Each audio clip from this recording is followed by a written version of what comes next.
Hola a todos, ¿cómo están? Espero se encuentren bien y bienvenidos en una nueva ocasión a la emergencia clínica. Mi nombre es Lizeth Partipilo, estudiante de medicina en la Universidad del Zulia en Maracaibo, Venezuela, y el día de hoy hablaremos sobre esta entidad clínica muy frecuente en el servicio de emergencias quirúrgicas, como lo es la apendicitis aguda. No sin antes comenzar agradeciendo a las sociedades estudiantiles de medicina organizadoras del proyecto Canguro por la invitación a estar aquí el día de hoy compartiendo el conocimiento con ustedes. Vamos a iniciar realizando un breve repaso de la anatomía del apéndice vermiforme, el cual, como bien sabemos, va a estar contenido en el abdomen y se considera parte del sistema digestivo. Es definido como un órgano tubular hueco y estrecho que se encuentra unido al ciego, que como bien sabemos es la primera porción del intestino grueso, como podemos observar, y se estima que presenta una longitud aproximada de 5 a 10 centímetros, el apéndice vermiforme. Se estima que este presenta tejido linfoide en su pared y está unido al ilion terminal por la presencia del mesoapéndice, que es una estructura que contiene los vasos apendiculares. Si bien no se conoce una función concreta en sí del apéndice, se cree de que tiene o juega algún papel importante en relación a ciertas respuestas relacionadas al sistema inmune debido a la presencia de este tejido en su pared. El punto de unión al ciego coincide con la tenia libre que lleva a la base del apéndice, como se puede observar en la presente esquema que se encuentra seccionado. Ahora bien, el apéndice vermiforme lo podemos encontrar en diferentes posiciones, siendo la prevalente en un 64% la posición retrocecal que se encuentra por detrás del ciego, como podemos observar, seguida del apéndice en posición pélvica, un 32%, el cual se encuentra suspendido por encima del borde de la pelvis, en posición subcecal, un 2%, el cual se encuentra inferior a el ciego, preilial en una relación de 1% que se encuentra anterior al ilion terminal. Y por último, pero no menos importante, tenemos esa posición retroilial que si bien no es muy común, se estima aproximadamente un 0.5%, este se encuentra posterior al ilion terminal. Ahora bien, en relación a su irrigación, esta va a estar determinada por la arteria apendicular que se va a originar en la arteria iliocólica, que como bien sabemos es una rama de la arteria mesentérica superior, que a su vez es una rama anterior de la arteria aorta abdominal. Ahora bien, un tip de emergencia es recordar que la proyección superficial de la base del apéndice la podemos encontrar en la unión de los tercios medio y lateral de una línea imaginaria trazada desde la espina ilíaca anterosuperior hacia el ombligo, que es conocido como el punto de McBurney. En relación a la histología, recordemos que la pared del tubo digestivo presenta una estructura básica común, dentro de la cual vamos a tener la presentación de una mucosa que va a estar constituida por epitelio de revestimiento, una lámina propia que va a estar constituida por tejido conectivo laxo o denso, así como la presencia de vasos sanguíneos y linfáticos, fibras nerviosas, tejido linfático y glándulas, y una capa generalmente de fibras musculares lisas propias en sí de la mucosa, como podemos observar en el presente esquema. Seguidamente tenemos la submucosa que va a estar constituida por tejido conectivo laxo denso con abundantes fibras elásticas, tejido linfático, fibras nerviosas y ganglionares que van a conformar el plexo de Meissner. Y tenemos la capa muscular que se va a dividir en dos. Una capa muscular externa que va a presentar fibras musculares lisas dispuestas longitudinalmente y una capa muscular interna que va a presentar fibras musculares lisas dispuestas circularmente. Y entre unas a ellas, es decir, en el medio se va a encontrar el plexo nervioso de Auerbach, que son estructuras nerviosas que se van a encontrar relacionadas a los movimientos peristálticos en sí del tubo digestivo. Y por último, pero no menos importante, tenemos la adventicia, también conocida como serosa, que va a estar constituida por tejido conectivo laxocelular. Ahora bien, en relación a la histología del apéndice vermiforme en sí, tenemos que este va a contar de la mucosa que va a estar constituida por tejido epitelial cilíndrico simple con células absorbentes y escasas células caliciformes. Va a presentar una lámina propia en la cual vamos a poder evidenciar una gran cantidad de nódulos linfáticos prominentes. Va a tener también su capa submucosa, su capa muscular, que se describe como una capa delgada, dentro de la cual la capa interna, como bien sabemos, va a tener una disposición circular y la externa una disposición longitudinal de las fibras musculares lisas sin la presencia de tenias. Y por último, a nivel exterior, de interno a externo, la capa adventicia o serosa. Como bien podemos observar en el presente corte transversal histológico, podemos observar e identificar diferentes estructuras, tales como el centro germinativo, la corona de este centro y los linfocitos T. Como podemos ver, son estructuras abundantes en la pared apendicular. Aquí tenemos la luz del apéndice, criptas asociadas, la capa submucosa y la capa muscular externa, que como bien sabemos se van a disponer longitudinalmente. Ya entrando en tema, hablando de la apendicitis en sí, esta es una entidad clínica que, según la clasificación de Christman, está clasificada como un abdomen agudo de tipo inflamatorio. Lo podemos definir como ese cuadro clínico secundario a la obstrucción de la luz apendicular que va a provocar la hipersecreción y distensión del apéndice con subsecuente sobrecrecimiento bacteriano. Dependiendo de su presentación clínica, lo podemos clasificar en apendicitis aguda flegmonosa, donde hay o se describe una invasión de las bacterias hacia la pared apendicular, una apendicitis aguda purulenta, donde va a aumentar el grado de distensión e infección con compromiso de la irrigación arterial. Si esto evoluciona, podemos tener entonces un cuadro de apendicitis aguda gangrenosa, donde ya se encuentra un estado de isquemia apendicular. Y por último, si ya ha evolucionado por más de 48 horas el cuadro clínico, podemos tener la presencia de un abdomen agudo inflamatorio de tipo apendicitis aguda perforada, que bien me puede dar lugar a una peritonitis tanto focal como difusa. En relación a la etiología de la apendicitis, generalmente tiende a ser secundaria a la hiperplasia de los folículos linfoides, que figura como la causa más frecuente, disculpen, aproximadamente en el 60% de los casos registrados. Seguidamente tenemos la presencia del apendicolito o el fecalito, que me va a obstruir la luz apendicular, que tiende a ser una causa más frecuente en adultos, aproximadamente entre el 30 al 35% de los casos registrados. Sin embargo, la obstrucción de la luz apendicular puede ser secundaria a cuerpos extraños, tales como semillas de frutas o de verduras, de vegetales, o la presencia inclusive de cálculos. Sin embargo, no es una causa tan frecuente, ya que se presenta aproximadamente en 4% de los casos registrados. También puede ser secundaria a microorganismos, generalmente infestaciones parasitarias, a predominio de Ascaris lumbricoides, Enterobius vermiculares, Yersinia y larvas de Taenia. Sin embargo, algo que cabe destacar es que no es solamente la presencia de un parásito. Cuando hablamos de infestación, recuerden que hablamos no de miles, pero sí de muchos parásitos que tienden a obstruir la luz apendicular. Generalmente se describen que estos tienden a provocar, cuando se acumulan y se crea un cuadro de infestación parasitaria, puede ocasionar una obstrucción intestinal, que como bien sabemos, tanto el intestino delgado y grueso tienden a tener un diámetro, una luz más amplia que la del apéndice. Entonces, si se obstruye el intestino, claramente el apéndice también se puede obstruir a consecuencia de infestaciones parasitarias. Y por último, tenemos la presencia de tumores, que si bien no es muy común, se presenta en 1% de los casos registrados, es un factor etiológico a tener en cuenta y consideración, que podemos evidenciar tanto por la clínica del paciente, estudios complementarios, pero también en campo abierto. En relación a sus aspectos epidemiológicos, la apendicitis aguda figura como la emergencia quirúrgica abdominal más frecuente. Presenta mayor incidencia en el sexo masculino, en relación 3 a 2 con el sexo femenino, hasta los 25 años de edad,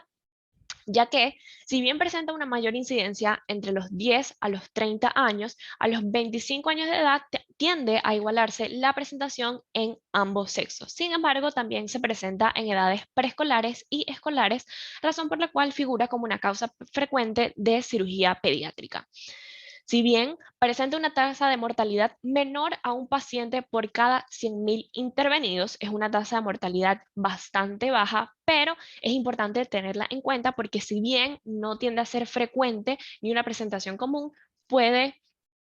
ocasionarse, pero más que todo asociada a complicaciones presentadas de los cuadros ya muy avanzados y estadios ya de apendicitis que haya sido perforada, con consecuente peritonitis que no haya sido tratada adecuadamente o a tiempo.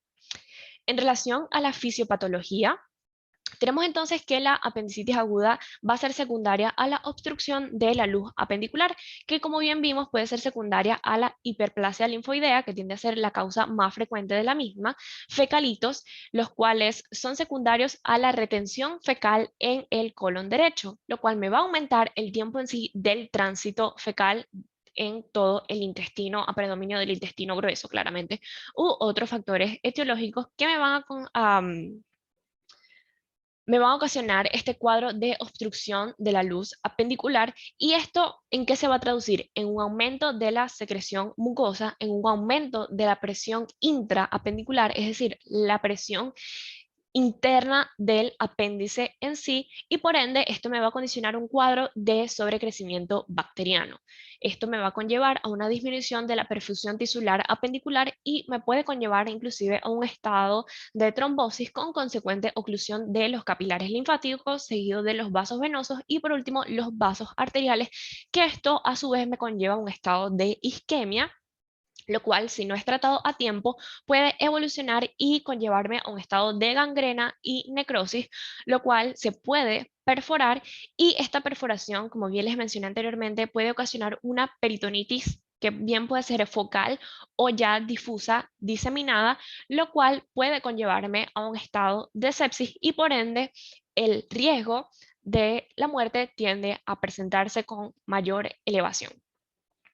En relación a las manifestaciones clínicas presentadas en la apendicitis, tiende a ser común la presentación de la patocronia de Murphy, en la cual es una sucesión de síntomas presentados en aproximadamente 50% de los pacientes, que cursa con dolor en epigastrio de tipo cólico. Su inicio puede ser súbito o insidioso, náuseas que progresen a vómitos y dolor continuo en fosa ilíaca derecha. Sin embargo, también se describe que el paciente puede presentar malestar general, anorexia, febrícula o fiebre, es decir, una temperatura corporal mayor a 38 grados centígrados, y diarreas y flatulencias. Ahora bien, un tip de emergencia es tener en cuenta que ante una apendicitis aguda de tipo gangrenosa, el peritoneo va a crear como una zona defensiva alrededor del apéndice, es decir, se va a envolver el peritoneo alrededor del apéndice para evitar la diseminación de la infección. Como bien sabemos, las maravillas de nuestro cuerpo humano. Por lo que en este caso se puede palpar una masa dolorosa en la fosa ilíaca derecha a la exploración física, y este cuadro es conocido como un plastrón apendicular.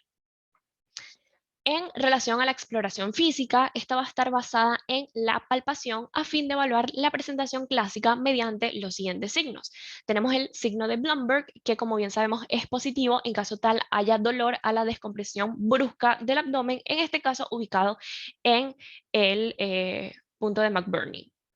El signo de Robson, como bien sabemos, es dolor en fosa ilíaca derecha tras la palpación profunda en fosa ilíaca izquierda, que me va a producir como esa circulación retrógrada del gas intestinal, y por ende, mientras yo palpo profundamente en fosa ilíaca izquierda, disculpen, pero es que creo que estoy haciendo la maniobra sobre la superficie abdominal de un paciente imaginario, esto me va a producir dolor en fosa ilíaca derecha. Tenemos también el signo del psoas, porque como bien sabemos, la ubicación del apéndice guarda una relación íntima con la superficie del músculo psoas, razón por la cual cuando realicemos la contracción del mismo, el paciente va a referir dolor en fosa ilíaca derecha. ¿Cómo hacemos esto? Mediante la extensión del muslo derecho lentamente en dirección posterior del paciente, que se va a encontrar acostado en decúbito supino dorsal, es decir, de lado. Ahora bien, si yo hago esta misma maniobra, pero tengo la flexión de la rodilla ahora hacia adelante e internamente, voy a realizar entonces el signo del obturador, y el paciente este va a ser positivo en caso tal de que el paciente refleje dolor en fosa ilíaca derecha, así como en epigastrio, tras la realización de esta maniobra, para evaluar así la presencia o no del signo del obturador. En relación a los estudios de laboratorios que voy a solicitar a un paciente afecto de apendicitis, puedo pedir una hematología completa con recuento diferencial, el cual me va a mostrar una leucocitosis con desviación hacia la izquierda, aproximadamente en 10.000 a 18.000 por milímetros en campo, a predominio de neutrófilos en el 90% de los pacientes. Un tip de emergencia es recordar que un recuento leucocitario mayor a 20.000 por milímetro es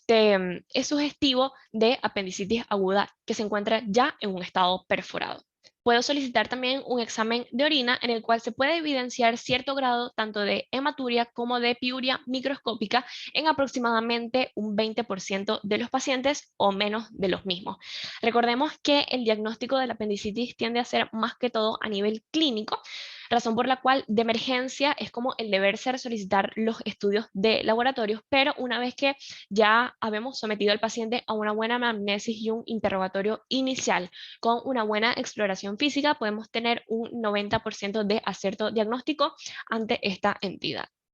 En relación a los estudios de imágenes a solicitar, la radiografía simple de abdomen se estima que presenta o es de poca utilidad para el diagnóstico en sí de apendicitis. Sin embargo, es útil para descartar otras patologías tales como obstrucción intestinal y litiasis renal. Ocasionalmente puede observarse la presencia de un fecalito o un apendicolito en fosa ilíaca derecha, sobre todo en los niños, como podemos observar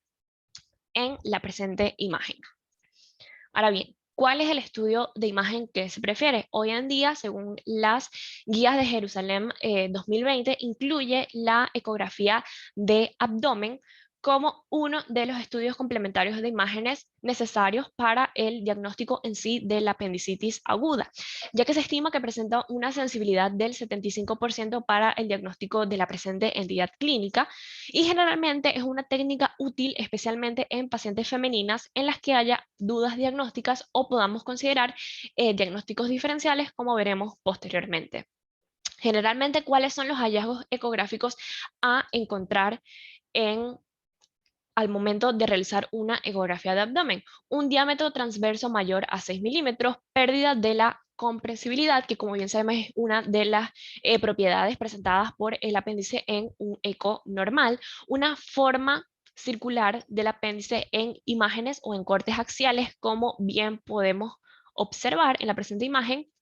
Se estima que se puede evidenciar la presencia de apendicolitos o fecalitos en un 30% de los estudios realizados, así como cambios inflamatorios en la grasa circundante. Sin embargo, cabe destacar que tanto una radiografía como una ecografía de abdomen normal no debe descartar la conducta quirúrgica y llevar al paciente a mesa operatoria en caso tal de que la orientación clínica por medio de examen físico y anamnesis nos dé o nos oriente al diagnóstico de apendicitis.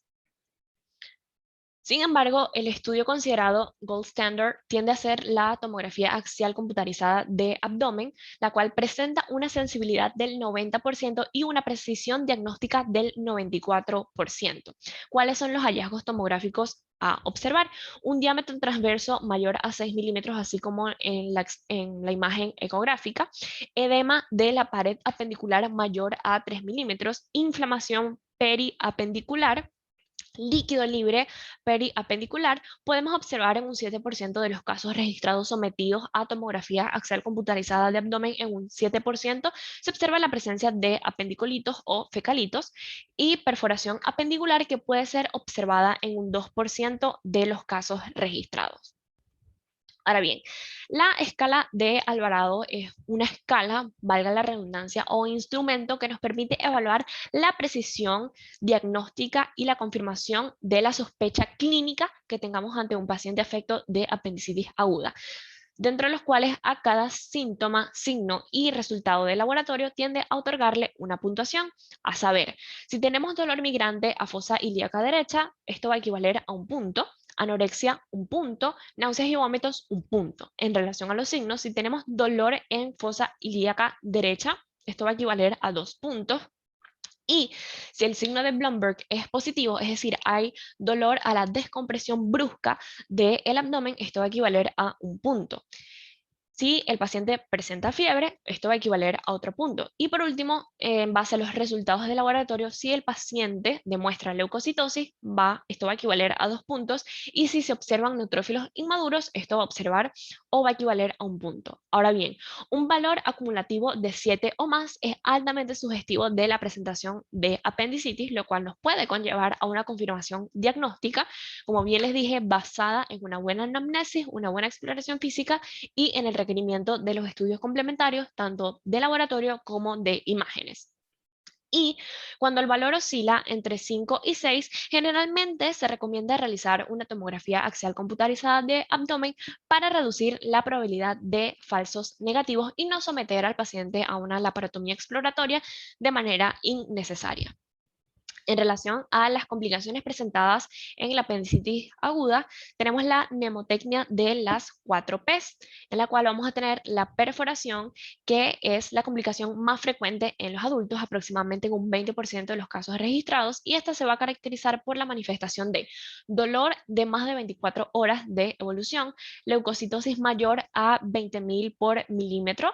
temperatura corporal mayor a 39 grados centígrados y una masa palpable con alteraciones abdominales. Seguidamente vamos a tener la peritonitis focal asociada a la presencia de un absceso apendicular.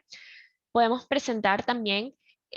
peritonitis difusa como complicación de la apendicitis aguda y la pileflebolitis, que tiende a estar asociada a un cuadro de apendicitis gangrenosa, la cual clínicamente se va a manifestar por el desarrollo de émbolos de carácter sépticos que van a ascender por la vena porta hacia el hígado. Esto se va a manifestar clínicamente por fiebre elevada, escalofríos, dolor en hipocondrio derecho y subictericia. Generalmente el diagnóstico se confirma demostrando la presencia de abscesos hepáticos y gas intraportal mediante ecografía o tomografía axial computarizada. En relación al diagnóstico diferencial a tener en cuenta en todo paciente afecto de apendicitis, tenemos que en los niños tenemos que considerar la presentación de gastroenteritis aguda, linfadenitis mesentérica, la presencia o no de un divertículo de Meckel, una presentación clínica de invaginación intestinal o un traumatismo abdominal que no haya sido percatado. En adolescentes podemos considerar también la presencia de gastroenteritis aguda, cólico nefrítico, adenitis mesentérica y enfermedad de Crohn. En los pacientes adultos tiende a ser más frecuente la presentación o la realización del diagnóstico diferencial con gastroenteritis aguda, diverticulitis, colecistitis, pancreatitis e isquemia intestinal. Generalmente en los hombres podemos considerar también un cuadro de torsión testicular, epididimitis y prostatitis, y en las mujeres sí debemos considerar el padecimiento o el diagnóstico diferencial con etiologías y entidades clínicas tales como cistitis, un embarazo ectópico, una enfermedad pélvica inflamatoria, un folículo hemorrágico y la endometriosis. El tratamiento no farmacológico va a estar constituido por someter al paciente a un ayuno prolongado. Este no debe ingerir ni alimentos ni bebidas, mucho menos si va a ser llevado a mesa operatoria. Recuerdo que una vez estaba rotando en cirugía y había un paciente masculino, tenía creo que 18 años de edad, el cual inició la clínica en la noche y fue llevado a la emergencia. Eran como las 10 de la mañana más o menos. El paciente claramente su última ingesta fue en la cena. Entonces recuerdo que cuando le dijimos que no podía comer porque claramente no había desayunado, ya que presentaba anorexia, náuseas y vómitos, pero llegó un momento antes de llevarlo a mesa operatoria, mesa quirúrgica, eran como la 1 de la tarde ya, a la hora del almuerzo, que el paciente dijo que tenía hambre, que quería comer, que si no era posible que le dieran comida. Y recuerdo que le dijimos que no, ya que debía estar en un estado de ayuno prolongado. Y recuerdo que le dijeron que una vez estando en la emergencia quirúrgica, es decir, la emergencia de cirugía, no podía comer, o sea, como que nadie que estuviese ahí podía comer y estaba sometido a periodo de ayuno prolongado. Y él dijo que si no podía salir para poder almorzar y que luego volvía a ingresar. Entonces, de verdad que fue como que una anécdota bastante cómica. Y recuerdo que nos dijo de que si él hubiese sabido que no podía comer al momento o después, tras su ingreso a la emergencia, que le hubiésemos dicho eso antes de ingresar, ya que él hubiese ido a comer y posteriormente hubiese sido ingresado. Entonces, bueno, fue una anécdota bastante cómica. Recuerdo que los pacientes que estaban ahí, todos dijeron como que sí lo deberían de decir o poner la información, y uno como que no, pero claramente no conocen las complicaciones o los riesgos asociados al hecho de que el paciente ingiera alimentos y bebidas al momento de entrar a mesa operatoria. Seguidamente no debemos administrar ni analgésicos ni antibióticos, ya que esto me puede conllevar a ciertas confusiones en relación a los signos que pueda presentar el paciente o no en relación a la peritonitis, tanto focal como difusa. En relación al tratamiento farmacológico, vamos a realizar la corrección de trastornos hídricos o electrolíticos mediante la administración de soluciones intravenosas acorde a las necesidades y la situación clínica presentada por el paciente. Hay autores que refieren el hecho de instaurar tratamiento antibiótico empírico previo a llevar al paciente a médico a la mesa quirúrgica, pero eso ya depende en sí del médico tratante y de su criterio. En relación a la conducta quirúrgica, generalmente el procedimiento indicado tiende a ser la apendicectomía, que consiste en la extracción quirúrgica del apéndice, que bien puede realizarse por vía abierta, es decir, a campo quirúrgico abierto, o por vía laparoscópica, que generalmente tiende a ser la vía de elección para disminuir así tanto el dolor como la estancia del paciente postoperatorio. Y tiende a ser la vía indicada o la vía de elección en los pacientes obesos, ya que la cantidad importante de panículo adiposo tiende a ser una dificultad al momento de realizar cualquier intervención a nivel de campo abierto. Un tip de emergencia es recordar en un 20% de los pacientes sometidos a la paratomía exploratoria, el apéndice resulta normal sin alteración alguna, razón por la cual en pacientes aquellos que presenten un dolor abdominal inespecífico no sugestivo de apendicitis aguda, el tratamiento se va a limitar a observación clínica y adecuada analgesia para ver cómo evoluciona el paciente. Se estima que la recuperación tiende a estar conformada por un tratamiento profiláctico, generalmente antibiótico por vía intravenosa, que dé cobertura con bacilos gram negativos y anaerobios. Autores refieren la administración de ampicilina surfactant en dosis de 3 gramos intravenosa cada 6 horas o piperaciclina tazobactam intravenosa a dosis de 4,5 gramos cada 8 horas en adultos. Generalmente se estima que el periodo de recuperación tiende a estar conformado de 10 a 28 días postoperatorio. En niños y adolescentes se puede estimar a una duración de 21 semanas. Sin embargo, a veces se recomienda extender este periodo hacia un mes donde el paciente, bueno, no pueda realizar actividad física, levantar cargas pesadas y demás, para así preservar cualquier complicación que pueda estar asociada a cualquier procedimiento quirúrgico al cual haya sido sometido, razón por la cual este periodo puede estar sujeto a modificaciones dependiendo de la situación clínica presentada por el paciente. Sin más, muchísimas gracias por su atención, recordando que si caminas solo irás más rápido, pero si caminas acompañado llegarás mucho más lejos, acorde a un proverbio chino, que para mí es un postulado bastante idóneo en relación al magnífico concepto de este proyecto Canguro. De verdad que mis mejores deseos para ustedes y espero que esta clase haya sido de su agrado.